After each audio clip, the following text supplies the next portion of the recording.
Kamu lagi cari laptop 14 inch yang desainnya elegan dan tipis, tapi performanya tetap kencang abis. Ini dia Acer Swift 3 OLED.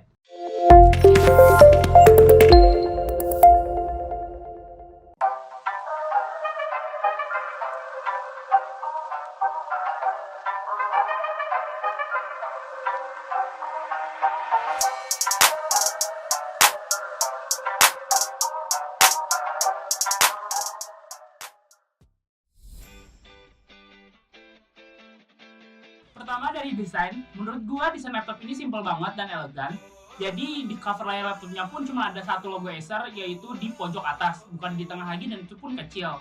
Lalu secara bobot, laptop ini tuh bisa dibilang lumayan ringan ya. Jadi beratnya itu cuma 1,4 kg dengan ketebalan hanya 17,9 mm saja.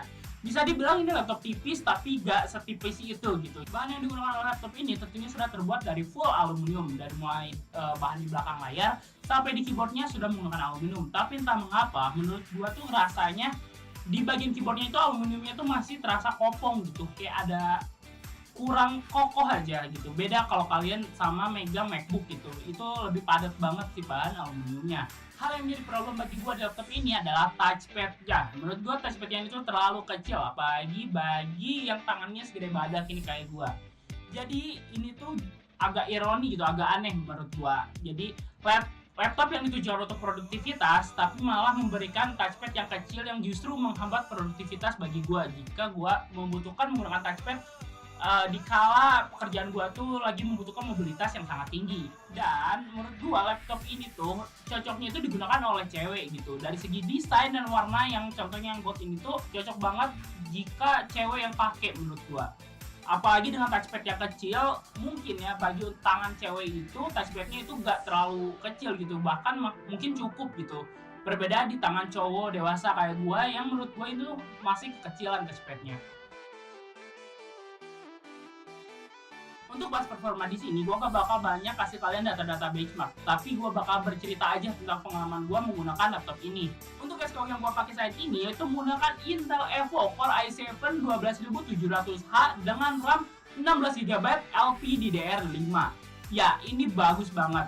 Jadi, prosesor yang biasanya kalian temukan di laptop-laptop gaming yaitu seri H, tapi sekarang kita sudah bisa menikmati prosesor seri H untuk mobile itu di laptop yang compact kayak gini, yang cuman ukurannya 14 inci dan tipis gitu. Karena menggunakan laptop dengan prosesor i7 seri H, maka kemampuan dan laptop ini udah kenceng banget.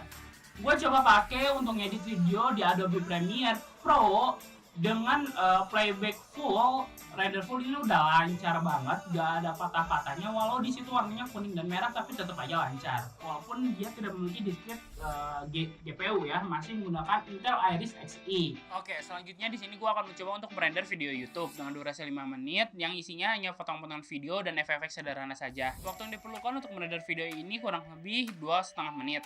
Dan menurut gue ini udah cepat banget, mengingat laptop ini tidak memiliki discrete graphic card, hanya menggunakan Intel Iris Xe saja dengan prosesor Intel Gen 12.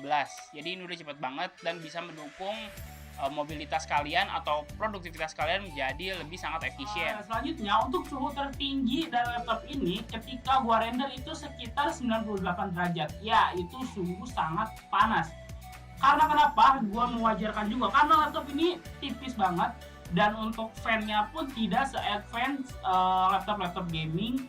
Dan prosesornya pun ini kan biasanya prosesor yang digunakan di laptop gaming. Tapi disimpan laptop tipis kayak gini ya wajar panas gitu guys. Tapi menurut gue ini gak masalah karena untuk suhu tinggi ini tuh kita pakai hanya untuk ngedit ketika render aja gitu. Gak 24/7 dia terkena suhu yang seperti itu. Kalau kalian mau dingin mungkin kalian bisa akali dengan menambah stand laptop agar sirkulasi udara yang masuk itu bisa jadi lebih lancar, atau bisa kalian tambah cooler laptop yang membantu sirkulasi udara itu jauh lebih lancar lagi.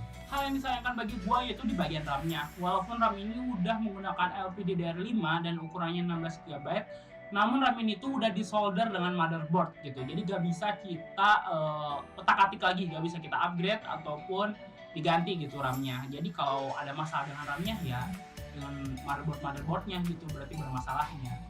Selanjutnya sebenarnya laptop ini pun masih memiliki ekspansi tambahan. Kalian bisa tambah storage kalian melalui SSD.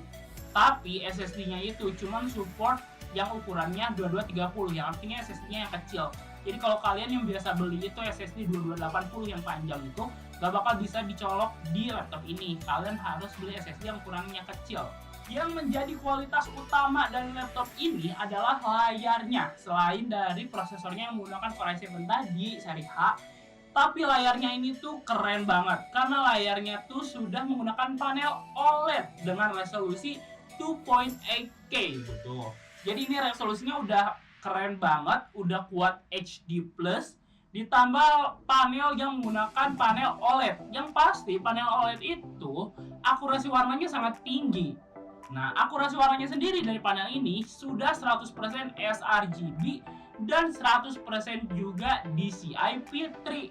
Ditambah lagi, layar dari laptop ini sudah VESA Certified HDR, yang artinya layar ini sudah support HDR, dimana ketika kalian ingin menonton film juga, kalian sudah bisa menonton film yang support dengan HDR, yang membuat kalian nonton filmnya itu lebih nyaman banget gitu loh.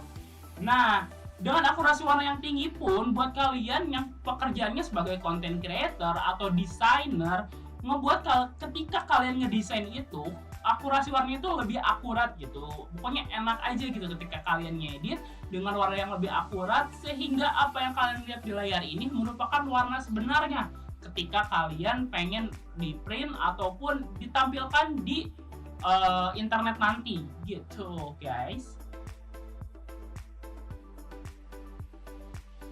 Untuk penggunaan baterainya, untuk kita pakai seperti nonton YouTube atau scroll-scroll sosial media, ngetik standar, itu bisa kuat 6-7 jam. Tapi kalau kalian penggunaan baterainya digunakan pekerjaan seperti edit video, rendering, dan juga mengetik-ngetik, itu hanya kuat di 3-4 jam. Dan untuk kecepatan ngecasnya pun ini udah lumayan cepat ya guys. Dari 10% hingga 100% hanya memakan waktu sekitar 1 jam 20 menit. Jadi untuk kalian yang mobilitasnya sangat tinggi, yang sering pindah-pindah kerjanya, jadi ini tuh membantu banget kalian. Misalnya kalian cuma punya waktu ngecas 30 menit aja udah bisa terisi 30-40% dari total daya laptop ini.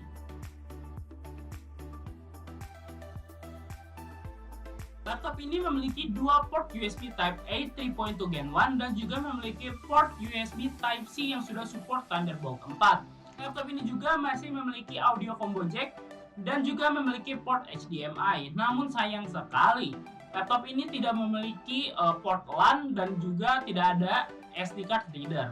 Hal ini menurut gua itu nanggung banget ya guys. Jadi kalau memang kenapa ditiadakan SD card reader dan port lain karena adanya Thunderbolt, kenapa tidak sekalian si HDMI-nya itu dihilangkan saja dan laptop ini dibuat lebih tipis lagi gitu.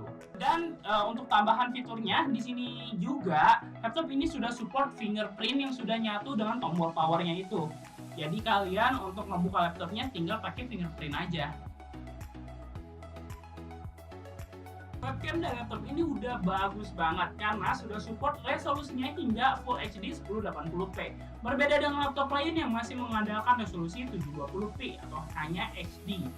Dan laptop ini juga sudah memiliki teknologi noise reduction yang membuat kalian kalau lagi sedang menggunakan video atau webcamnya itu, atau lagi video call, atau mungkin kalian lagi meeting di kondisi ruangan atau cahaya yang gelap atau kurang cahaya, itu tetap menghasilkan gambar yang bagus gitu di wajah kalian. Contohnya seperti ini. Nah, seperti ini. Lihat, bisa kalian lihat kualitas dari gambar wajah saya tetap bagus gitu. Coba matiin juga lampu satu lagi. Nah, ini tuh sudah dua lampu studio dimatiin tapi kualitas dari gambar itu tetap bagus karena teknologi noise reduction tadi gitu. Kesimpulannya secara overall, laptop ini tuh udah bagus banget karena memiliki performa yang sangat tinggi dan juga kualitas layar yang sangat memuaskan. Namun yang menjadi deal breaker atau yang menjadi kekurangan gak deal breaker bagi gua adalah yang pertama portnya yang nanggung dan juga touchpadnya yang terlalu kecil. Jadi bagi gua laptop ini tuh cocoknya digunakan oleh para kalian wanita-wanita karir yang sangat produktif di bidang content creation atau designer. Oke, segitu aja review laptop kali ini. Like kalau kalian suka dan dislike kalau kalian gak suka. Dan jangan lupa juga kalian bisa subscribe kita kalau kalian emang mau gak ketinggalan info-info terbaru dari kita. Kalian bisa subscribe dan nyalain loncengnya juga. Oke, bye-bye.